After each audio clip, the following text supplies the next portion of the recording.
السلام علیکم ورحمۃ اللہ وبرکاتہ۔ سخن رضا چینل پر خوش آمدید، اہلاً و سہلاً مرحبا۔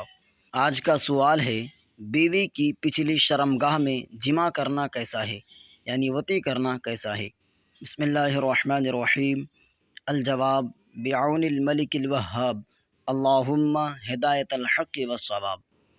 عورت کی پچھلی شرمگاہ میں وطی کرنا ناجائز و حرام اور جہنم میں لے جانے والا کام ہے۔ ابن ماجہ میں سیدنا ابو ہریرہ رضی اللہ تعالی عنہ سے مروی ہے کہ رسول اللہ صلی اللہ تعالی علیہ وسلم نے ارشاد فرمایا، لا ينظر اللہ عز وجل الى رجل جامع امرأته فی دبرها۔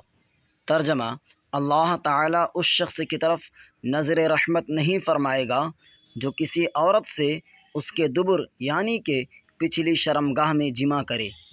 ہم امید کرتے ہیں کہ یہ مسئلہ آپ کو سمجھ میں آ گئی ہوگی، تو ویڈیو کو لائک اور چینل کو سبسکرائب ضرور کریں اور بیل آئیکن کو پریس کریں۔